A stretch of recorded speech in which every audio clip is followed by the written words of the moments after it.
Hello everyone, good evening. So we are in the session 8 of this ray optics. So we are currently discussing about the general idea of refraction, right? So in the last class, session 7, we have basically covered how do we look at refraction and what happens when there is a refraction. There will be bending of the light rays, and by how much the light rays will be bending when they move from one medium to another medium. That is what we were able to understand from the law of refraction or Snell's law. So that is what we were covering in the session 7, and today, right, we are going to look at a couple of interesting things. One is the concept of apparent depth versus the real depth. Similarly, the concept of apparent height.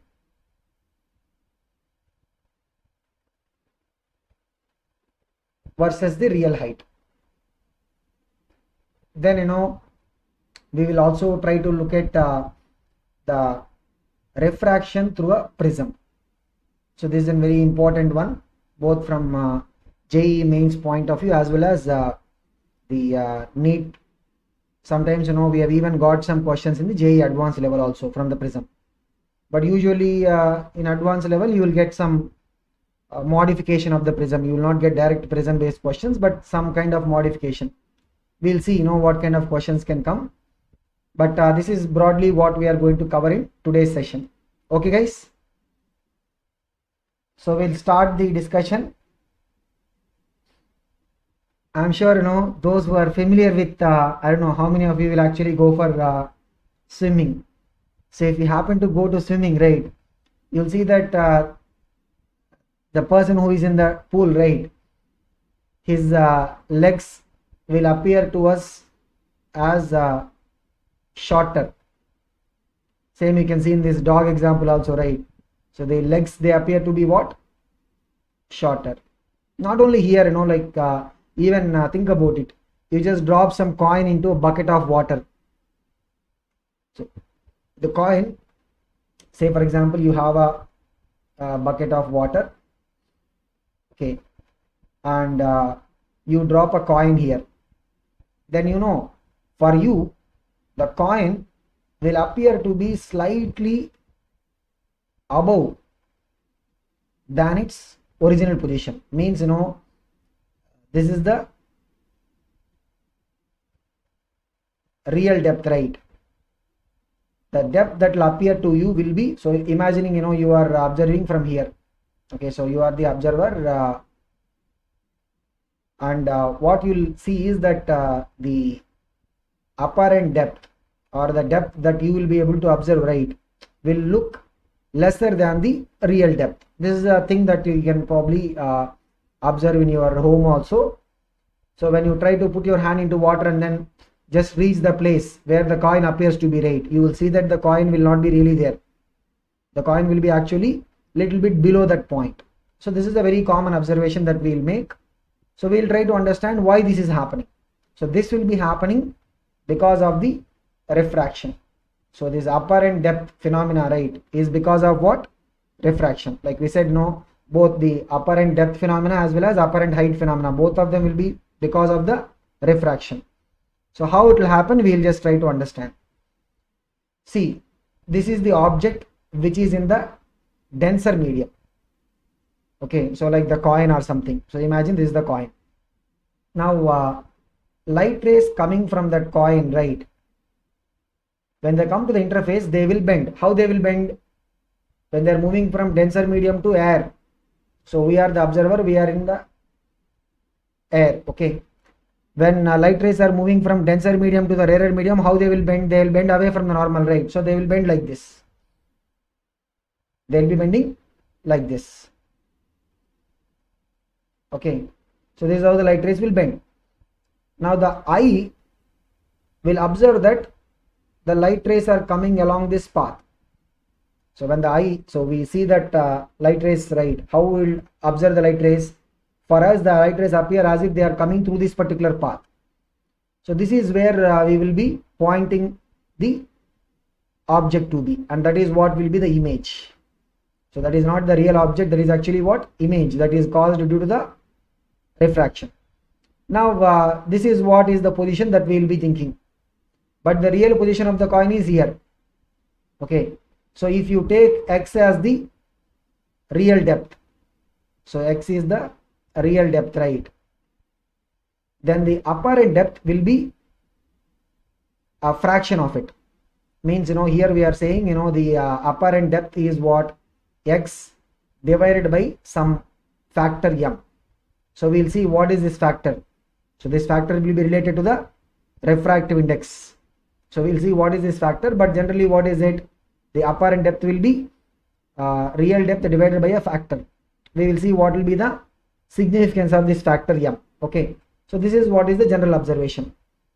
Now we want to understand what is the relation between this real depth and the apparent depth. So that we can understand by using the law of refraction. The relation we can understand by using what? The law of refraction.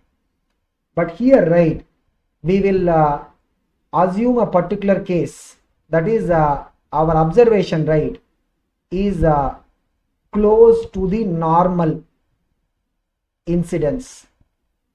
So we assume that our observation is happening close to the normal incidence. Okay, now we will see what will be the relation between this real depth and the apparent depth. So here the angle made by the light ray in the air medium, we are calling it as I. Angle made by the light ray in the denser medium is what? R. Okay, so angle made by the light ray in the air is what? I. Angle made by the light ray in the denser medium, so both these angles are made with respect to normal, is R. Remember, we have a relation. What is it? Snell's law. Sin I into the refractive index of the medium, which is 1, is equal to what? Sin R into the refractive index of this particular medium. Let us say the medium is what? Having a refractive index mu. So we have a relation. What is it? Sin I is equal to what? Sin R into mu. Now somehow we have to get these distances in terms of this sine functions, correct? So we are able to get a relation. What is it? Sin I is equal to sin R into mu.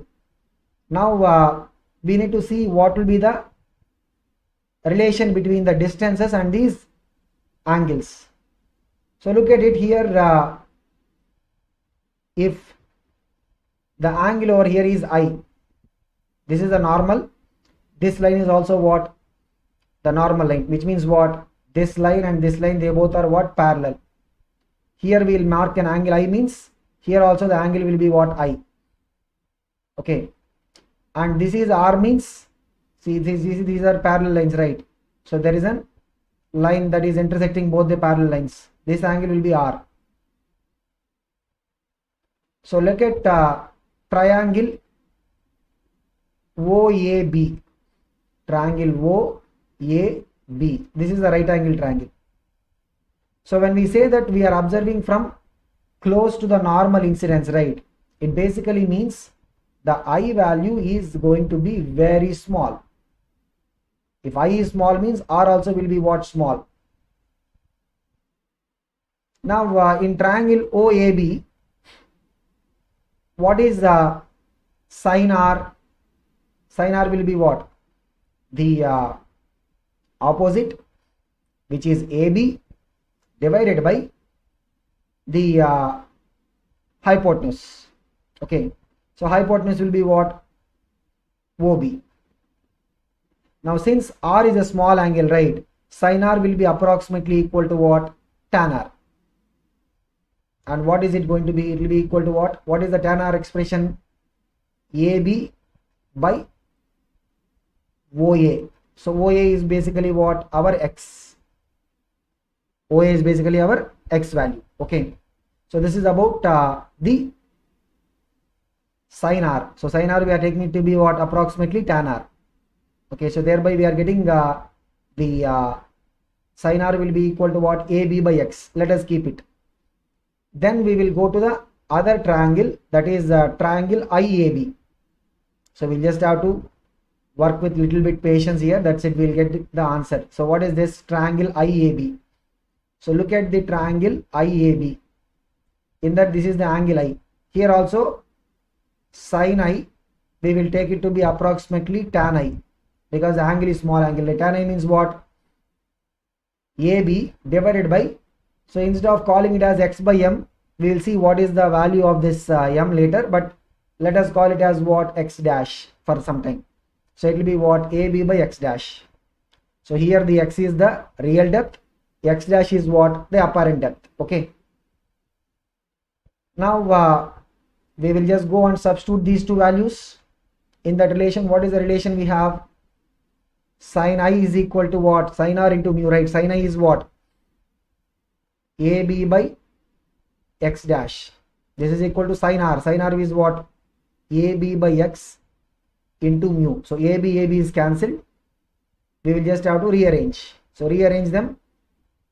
What we will get? X divided by mu, that will be equal to x dash. So what is x dash value? X divided by mu. Now we can see, when we say that apparent depth is x by m, here what is this m becoming as? M is nothing but the refractive index of the medium in which we are keeping the object. Okay, so what is the final relation that we need to remember?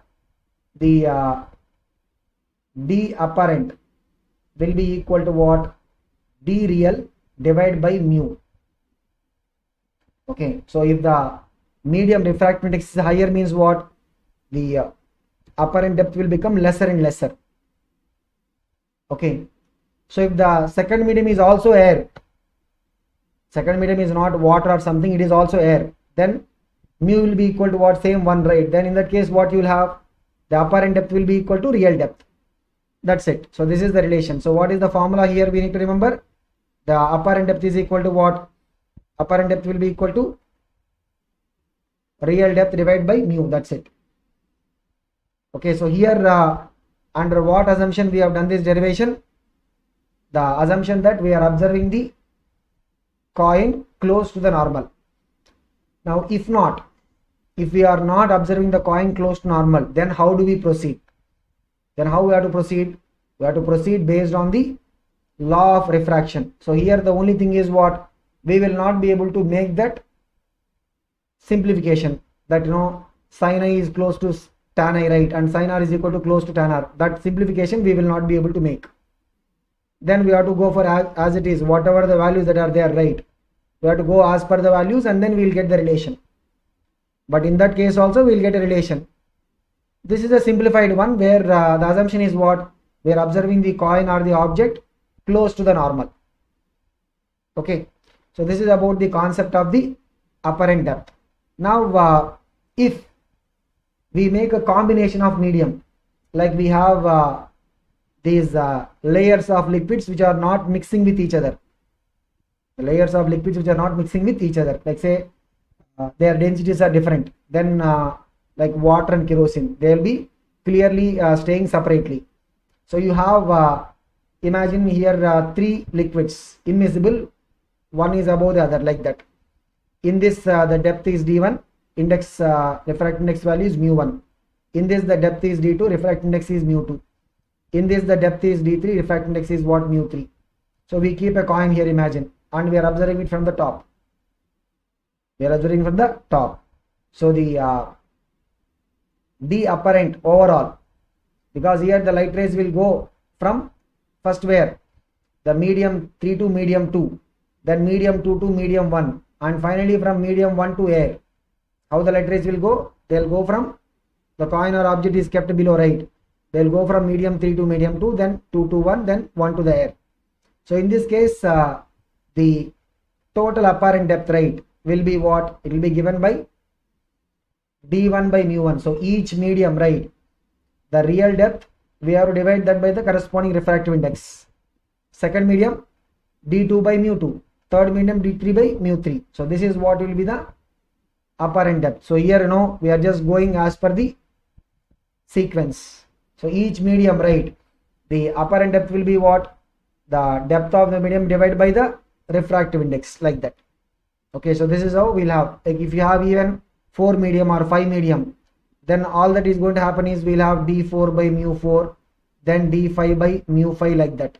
That is going to give us what is the overall apparent depth. Okay, now we'll see one question based on this. Let's see who can answer this one. So on this particular idea, right, apparent depth, we have got questions.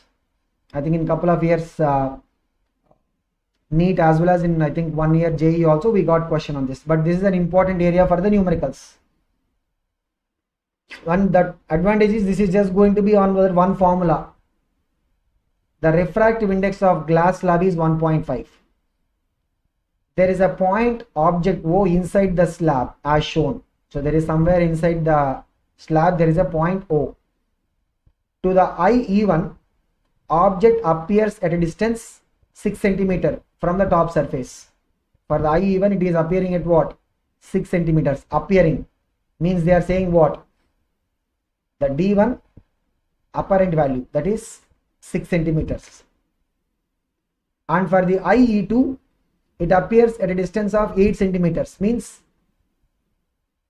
D2 apparent is what? 8 centimeters. Find the thickness of the glass slab, means thickness is what? The actual thickness will be what? D1 plus D2, right? What will be the actual thickness? It will be D1 plus D2.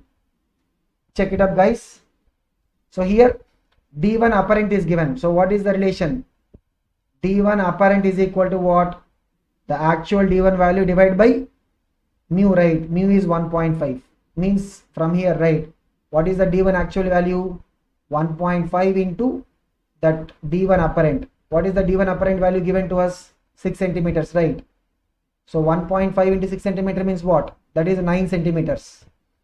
Similarly, D2 apparent is what? The D2 value divided by 1.5 means D2 will be equal to what? 1.5 into that D2 apparent. What is the D2 apparent value? 8 centimeters, no? So 1.5 into 8 centimeters. What is this? This is 12 centimeters. So D1, the actual value of D1 is what? 9 centimeter. Actual value of D2 is what? 12 centimeters. Means the total thickness. What is thickness value going to be? 9 plus 12, which is 21 centimeter. What is the actual thickness of the slab? It will be what? 9 plus 12, which is 21 centimeter.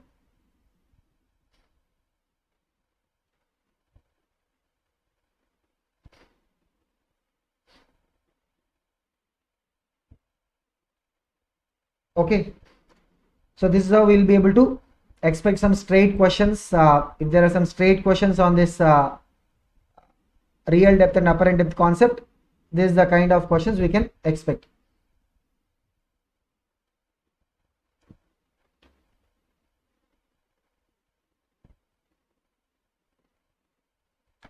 Okay, now we'll go on to the next segment, because now what did we talk about? We talked about the apparent depth.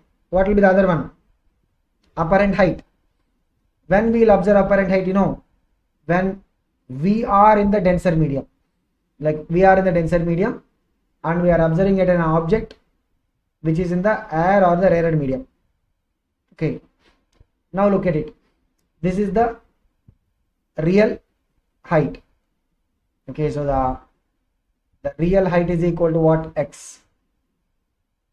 Then the apparent height, previous case, the apparent depth is what? Lesser than the real depth. But here you see, look at this. The light ray coming from the object will come like this and it will bend towards the normal, because it is entering from the air to the medium. It will bend towards the normal. When it is bending towards the normal, you see, it will appear to come in a different path, correct? What is that path? It will appear to come in this particular path. This is the path. Means it will appear to come like this. In this particular path, it will appear to come, which means what? We will think that the actual position is at the point I. So you see the apparent height is what? Some m times x. So again we will see here what will be this factor m. Okay, so the factor m will be, I mean, I'm sure by now you will be able to guess it. What will be this factor m? If you do the derivation, right? Of course, the derivation we are doing for what? The assumption. What is the assumption? That we are observing close to the normal. We are observing the close to the normal. Under that assumption, we will see that here also the m will be coming as what? Mu. Mu is the refractive index of the medium from which we are observing. It may be water, it may be oil, or whatever it is. Okay, so we'll just go on with the derivation here. So here we will have to find out what is the relation between this real height and the apparent height. Okay,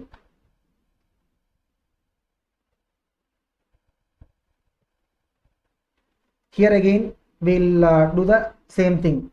We will take the angle that is inside the medium as what? R. We'll take the angle inside the medium as what? R. Look at this carefully. Let us call this point again as B, the point of incidence. This is R, means look at this. This is a parallel. This is a normal. This is a parallel line, right? This is R, means okay, the angle that will be formed over here, that will be also equal to what? R. So this is R, means the angle formed over there will be equal to what? R. Why? Because look at this. This is a normal. This is also what? Normal. Okay, so we are having a path. So this angle is R, means this is the interface, right? This angle is R, means this angle also will be what? R. So the angle marked at I is what? R. Okay, now same is the case with this incident ray also. Look at this, the original ray, right? This is making an angle I here. So this angle also will be what? I. Now again we will come to that relation. So here you will just have to mark these angles by using the properties of angles. Okay, so now we are done with marking of these angles.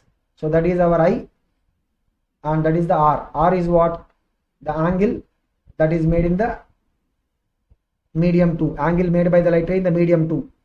I is the angle made by the light ray in the medium 1. Okay, so what is the relation? Sin I into 1, because the refractive index of the air is what? 1, is equal to what? Sin R into mu. Same.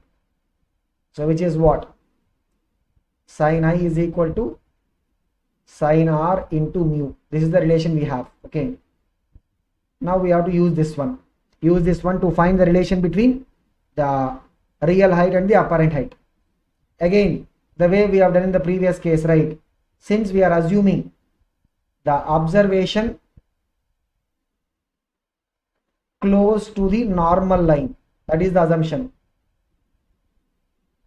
Okay, again we will take triangle IAB. So I is here, A is here, B is here. Okay, in that sin R will come, which will be approximately equal to what? Tan R. Why? Because under this assumption, right, the values of I and R will be what? They will be small angles. That is the reason why we can take sin R to be close to tan R. What is tan R? Tan R will be what? AB by H dash. Okay, so this apparent height we are calling it as what? H dash. Okay, we can even call it as X dash. Then we will go to triangle OAB. Look at triangle OAB. Where is triangle OAB? This one. This is the right angle triangle. Here sin I will again be equal to what? Approximately tan I. What is tan I? AB divided by this one. This is our real height, which is what we can say H. So either we can use, here you can use X dash also, here we can say X. Okay, but since we are talking about the height, right, it's better we use the symbol H. Now we'll just go and substitute in the relation, right? Sin I means what? AB by H is equal to what? Sin R. Okay, what is this? Sin R is what? AB by H dash into mu. A, B is cancelled, we'll just rearrange. H dash will come here, H will go there, which means what? H dash is equal to H times of mu. So we can see here the apparent height will be equal to what? Mu times the real height. Means we can see when we are seeing the object from inside the water, right? The object will appear to be at a greater height than what it is actually. Okay. So in the previous case, it is the reverse. The apparent depth is what? Lesser. Here the apparent height is what? Higher. But both the times, we'll have the factor. What is the factor here? Mu. What is this mu? Refractive index of the medium. Here one thing we need to keep in mind. These two formulae, right? D apparent is equal to D real by mu, or H apparent is equal to mu into H real. These two formulae are under this assumption. What is the assumption? We are making the observation close to the normal line. Okay, so in JEE Advanced, right, we may expect some questions where the observation may not be happening from close to the normal. In that case, as I mentioned, right, what we have to do? We have to go with those actual sign value and sin I and sin R. We have to go with the actual values and then substitute in that particular formula. Then we will get the relation between the H dash and H, or the apparent height and the real height. Okay, but for most of the questions, right, we can go with this particular relation. What is it? The H apparent will be equal to what? Mu times of the H real.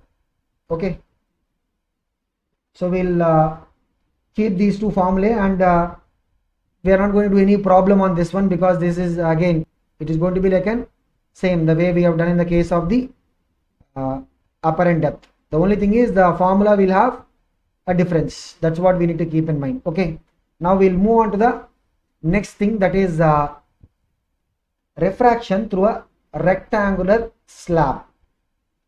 So if, say for example, we are incidenting light ray onto a rectangular slab. We are incidenting a light ray onto a rectangular slab. Okay, let's say we are incidenting a light ray like this. Then what is going to happen? So this is the normal. What is going to happen? This light ray will be here. This is outside, we are taking it as air, and inside this is say glass. The light ray will be what? Bending towards the normal. The light ray is going to be bending towards the normal. Okay, then again, this is the first interface, this is second interface. Second interface, what is going to happen? This is the normal here. The light ray has to bend away from the normal. Means what? The light ray will be bending away from the normal. So here we need to understand one thing. Let's say this is angle I and this is angle R. What is the relation between them? At the first interface, right, sin I by sin R is equal to what? Glass, let us say refractive index is what? Mu. It will be equal to what? Refractive index of the second medium divided by refractive index of the first medium, which means what? Sin I is equal to what? Mu times sin R. Let us keep this relation. Call it as what? Equation 1. Now if you look at the normals, both the normals will be parallel, right? Which means this angle is R, means here the angle will be what? R only. Means at the second interface, what is the angle of incidence? R. So carefully observe it. At the second incidence, right, what is the angle of incidence? R. Let us say the outside angle is some I dash. Outside angle, what are we saying? I dash. Okay. Now again at the second interface, let us apply the Snell's law. What is Snell's law? Sin R, this is the first medium, divided by sin I dash, second medium, is equal to what? Refractive index of the second medium. Second medium means outside. What is outside? Air only. By refractive index of the first medium here. First medium means what? Glass. Look at this. Rearrange, what we will get? Mu into sin R is equal to what? Sin I dash. Now compare equation 1, equation 2. What are we seeing? Mu into sin R is equal to sin I dash. Here mu into sin R is equal to sin I. Means what? Sin I is equal to sin I dash. Means what? I is equal to I dash. I is what? The angle made by the incident ray with the normal. I dash is what? The angle made by the final, we call it as what? Emergent ray, or the ray that is emerging.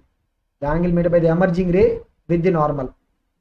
So both these normals will be parallel, right? This normal and this normal are what? Parallel.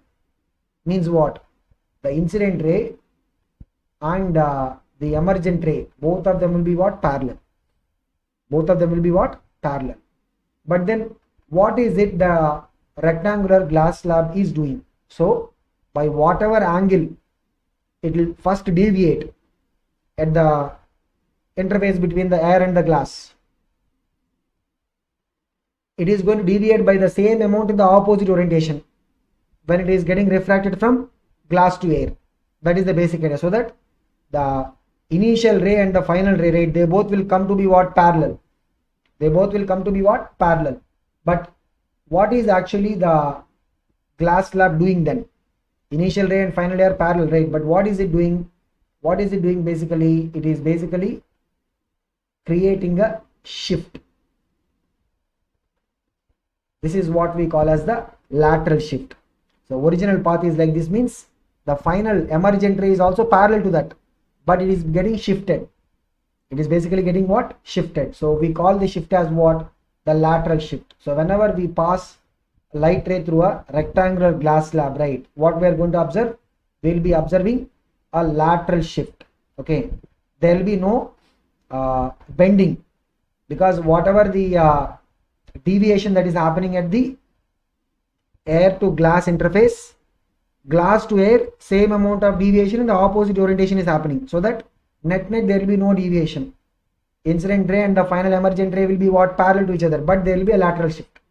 Okay, and now we will go to the next and probably one of the most important one in the refraction segment, that is refraction through a prism.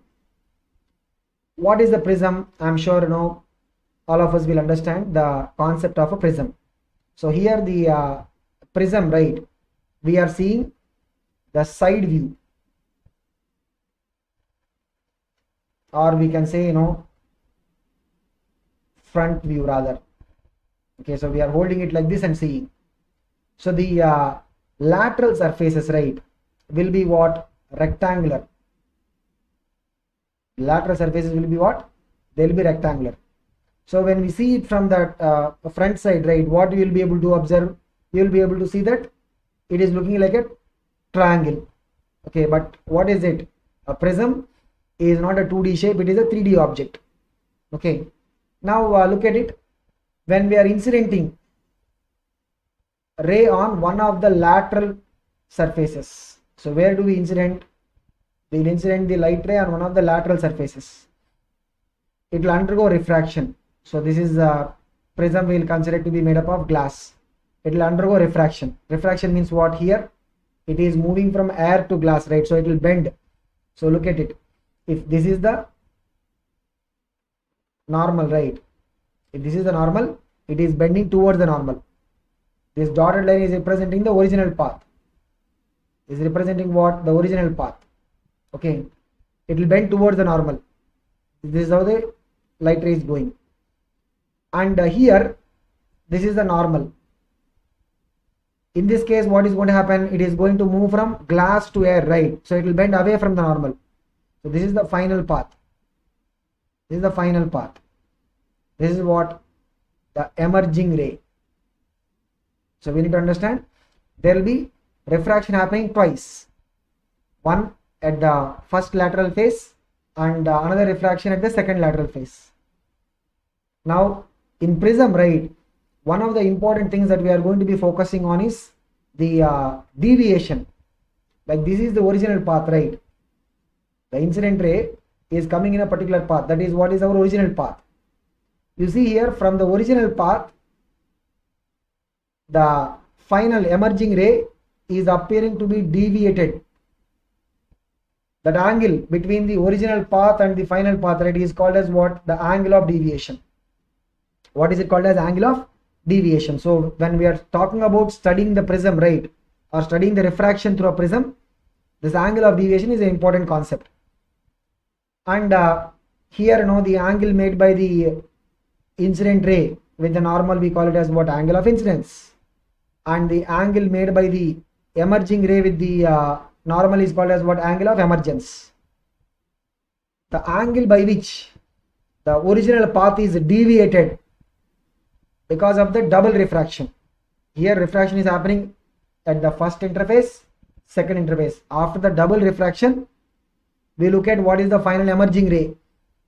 The emerging ray and original path, the angle between them is called as what? The angle of deviation. That angle is called as what? The angle of deviation. Okay.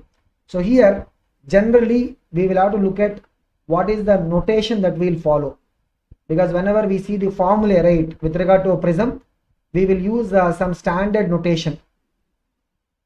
Okay. So these are the notation that we will keep using every time whenever we are referring to the prism, right? We'll keep using the same notations. Okay. So look at this. The angle of incidence here, right, is generally called as I1. What is it called as? I1. Sometimes we will call it as I, but generally what is it referred to as? I1. And the angle of emergence, right, is referred as I2, or sometimes we will see that in some textbooks the notation will be what? E. Angle of emergence will be represented as what? I2 or E.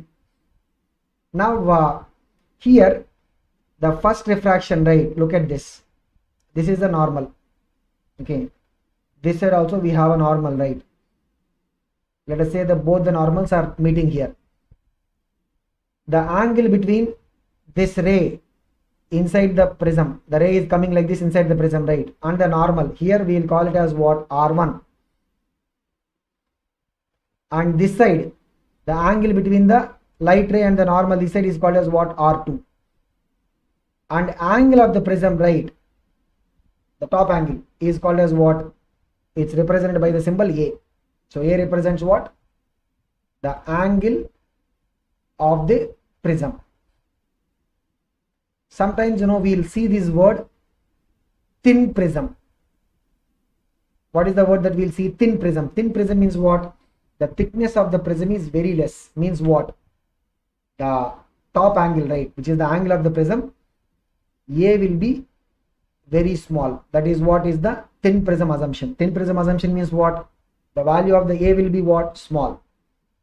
And the angle of deviation is represented by the symbol delta. How do we represent the angle of deviation? Delta. Okay.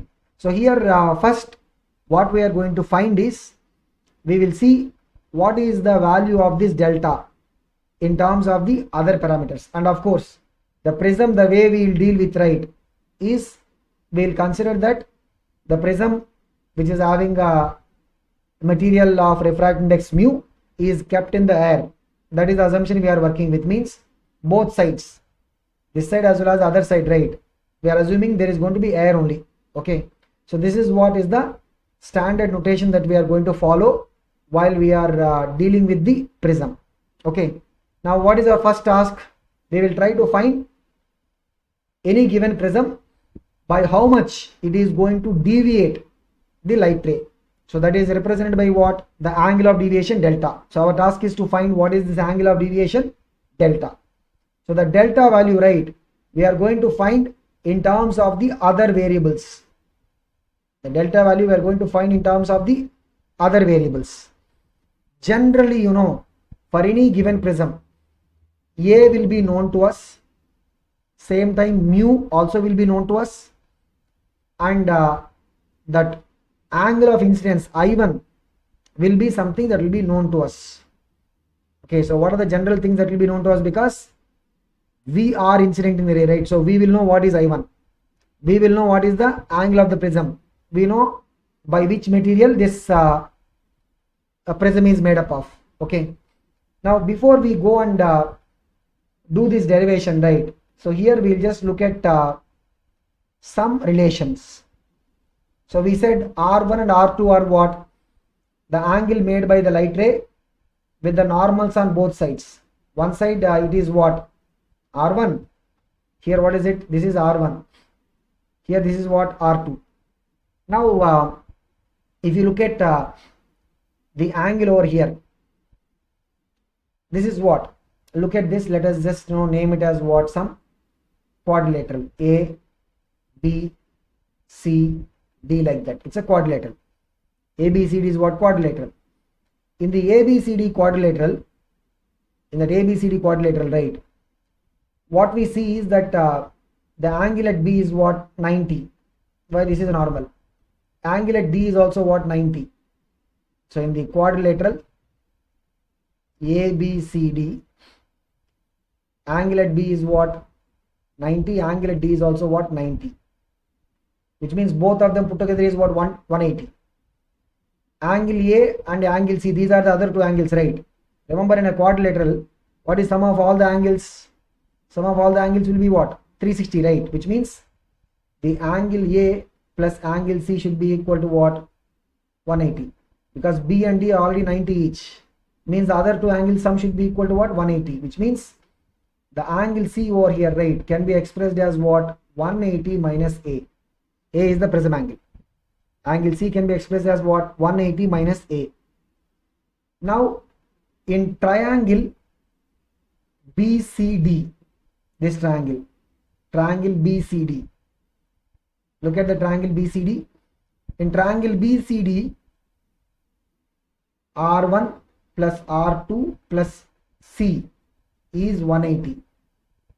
Sum of the angles in a triangle, right? But what is C? C is what? 180 minus A. Means R1 plus R2 plus 180 minus A is equal to 180. 180 is cancelled. A will go to the right side. What is it? R1 plus R2 value will be equal to what? A. So the angles made by the light ray inside the prism, right, R1 and R2 on both sides with the normals. The total value of R1 plus R2 is what? A. The total value of R1 plus R2 will be equal to what? A. Okay. So this is one result that we need to keep in mind.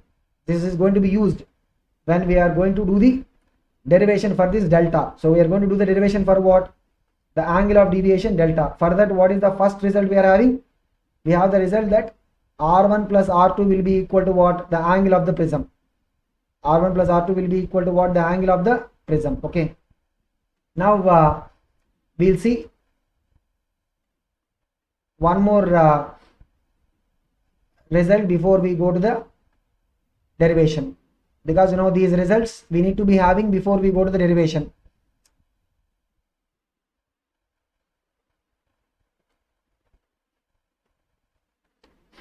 So here this angle is what? Delta, the angle of deviation. See here, this is what? The angle,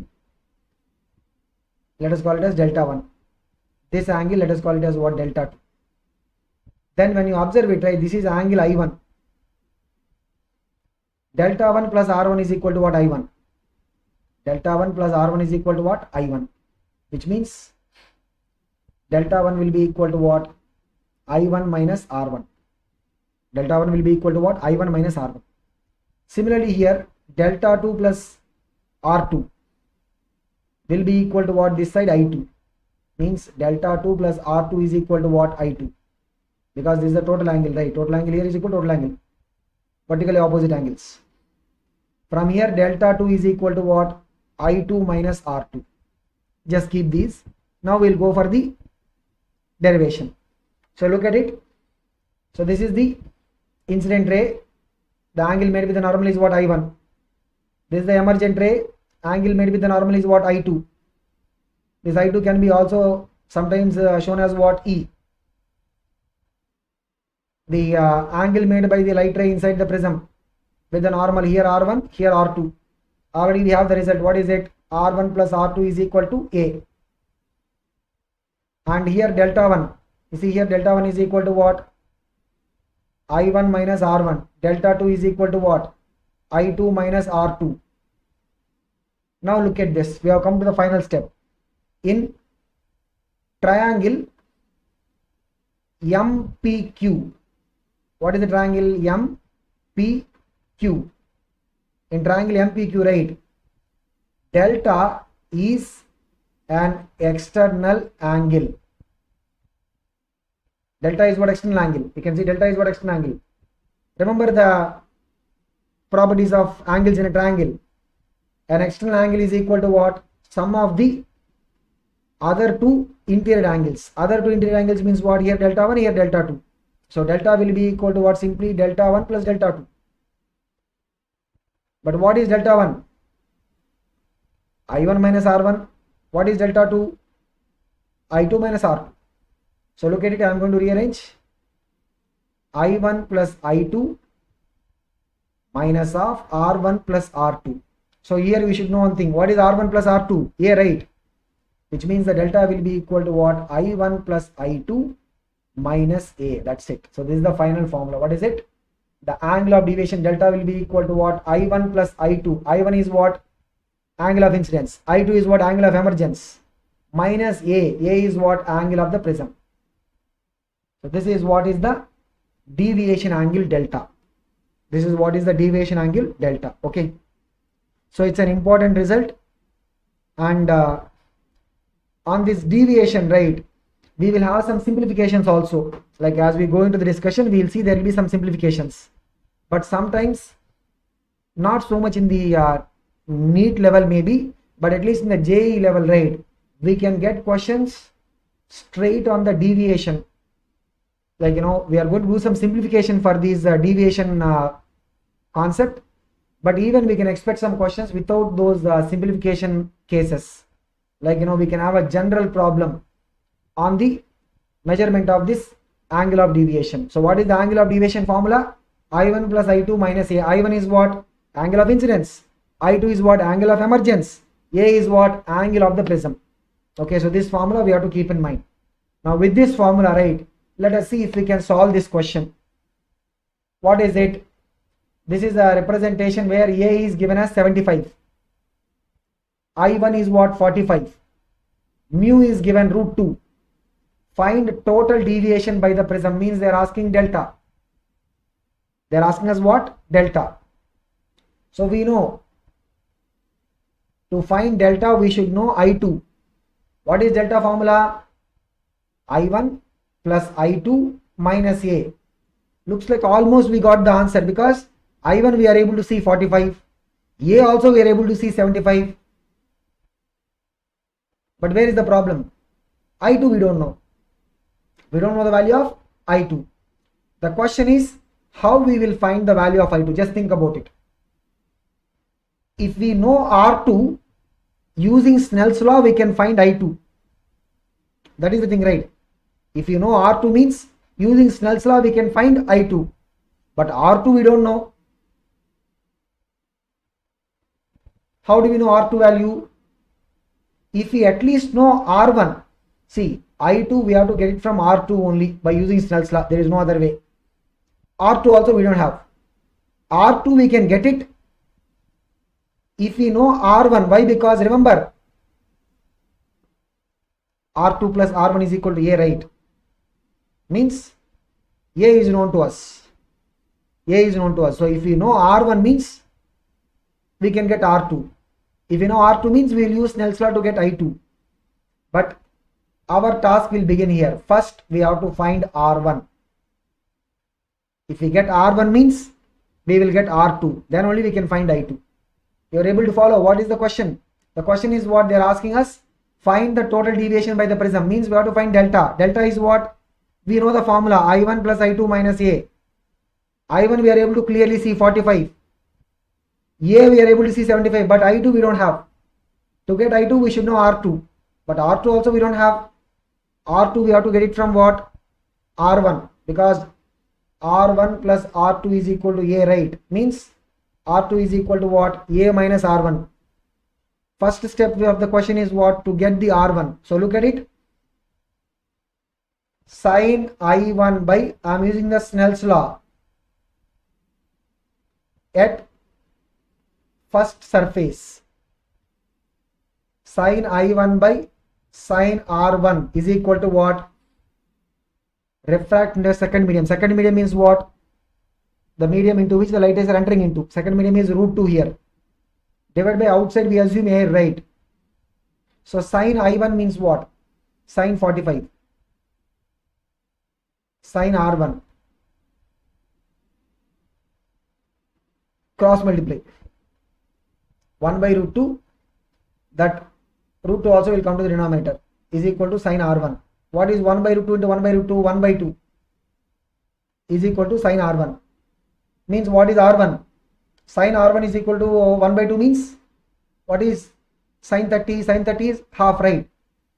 Sin 30 is what? Half. Means r1 will be equal to 30. If r1 is 30 means what about r2? What is r2 value? A minus r1, right? A is 75. Means 75 minus 30 is what? 45. Okay, so we are able to get r2. Now from r2 we have to find what? I2. So for that what we have to do? We have to apply the Snell's law where? At the second surface. We have to apply the Snell's law at the second surface. So just look at it. We are going to apply the Snell's law at the second surface now. Second surface is what? This angle is r2, this angle is I2. Look at this. Sin r2 by sin I2 is equal to what? Here the light rays are entering from the glass to the air, refracting the second medium. Sin r2 means what? Sin 45. This is what? 1 by root 2 into sin I2 is equal to 1 by root. Okay, so what is it? What do we get from here? The angle. Root to cancel. Sin I2 is equal to what? 1. Means I2 will be equal to what? 90. Sin I2 is equal to 1 means what? I2 is equal to 90, which means the ray will be grazing through the surface. The way they have shown in the representation, right? It will not be like this. The ray will be what? Grazing through the surface like this. Because I2 is equal to what? 90. Now, what is the formula for the delta? Delta is equal to what? I1, which is 45, plus I2. I2 is what? 90, minus A is 75. So look at this. 135 minus 75 means what? 65.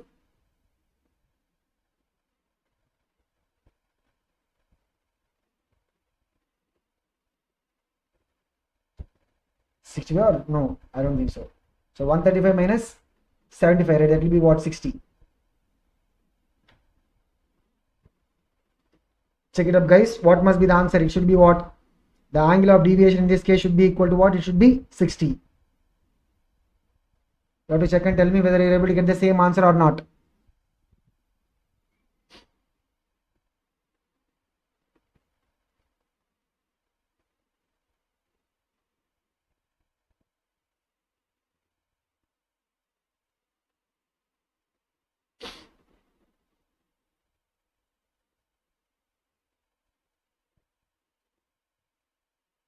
Okay, so what is it? I1 is 45, I2 is 90, A is what? 75. So 45 plus 90 minus 75, that will be what? 60 it will come. Okay, so this is how we will solve the questions based on the deviation through a regular prism. But I said, you know, the deviation will have some simplifications. The obvious question is, for a given prism, right, when we will be able to have minimum deviation. This is in fact an experiment, like, you know, in +2 during your lab, right, you will have an experiment to find the angle of deviation through a rectangular prism. The prism that we generally use, right, it will be called as a rectangular prism. Why? Because the lateral surfaces will be what? Rectangular shape. The lateral surface will be what? Rectangular shape. That's why it is called as what? Rectangular prism. Okay, so look at it. How do we find the minimum deviation? So this is an experiment.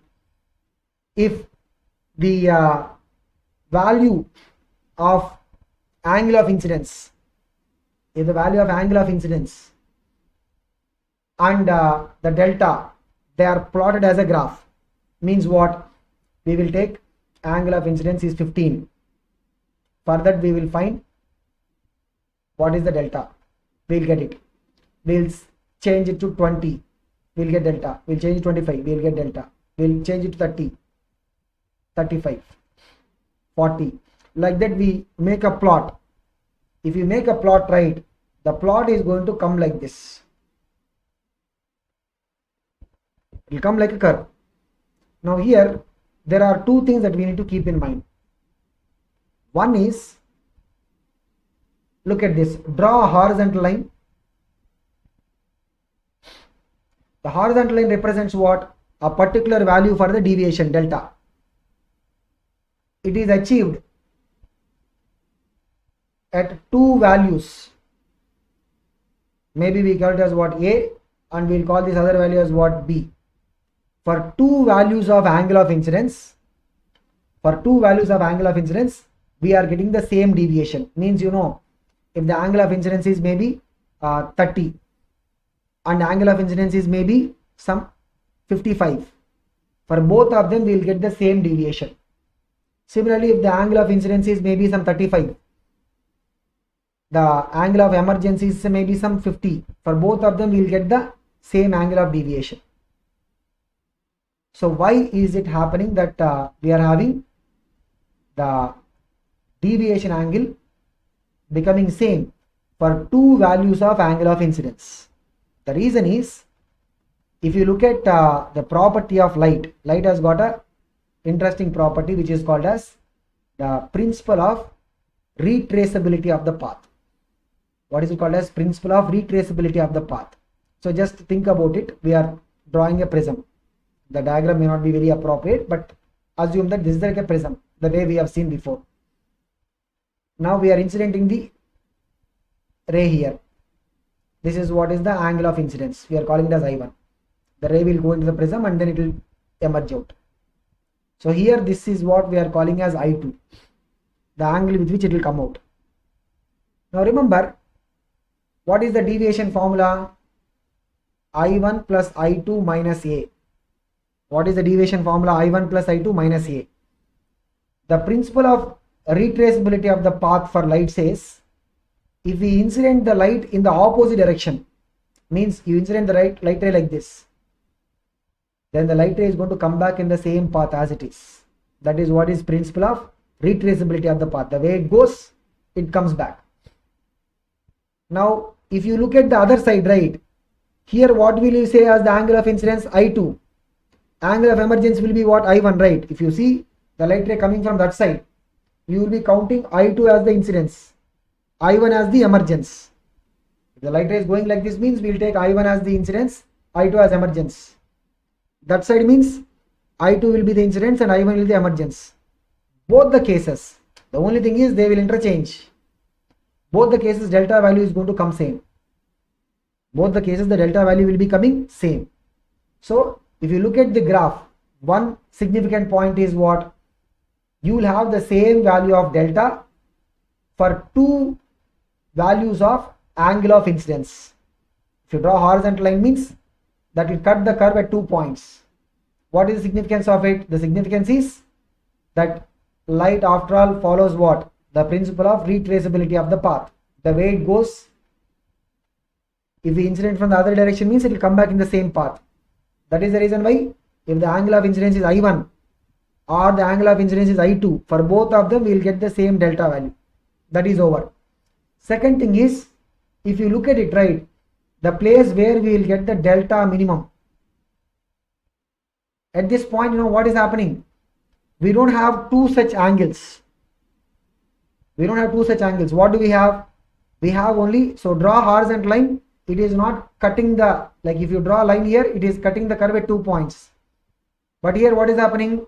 It is touching the line, means what must be happening? The I1 value must be coinciding with I2. So minimum deviation, this is the inference, minimum deviation, when it will be achieved? It will be achieved when I1 is equal to I2.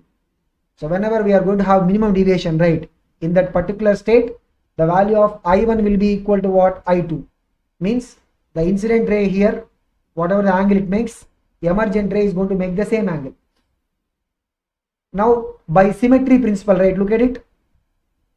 The angle the light ray will make, the normal is R1 here, here it is R2. If I1 is equal to I2, means R1 should be equal to R2, right? If I1 is equal to I2 means R1 should be equal to what? R2. Because this is air, this is glass. I1, R1. This is air, I2, here R2. I1 is equal to I2 means what? R1 should be equal to R2.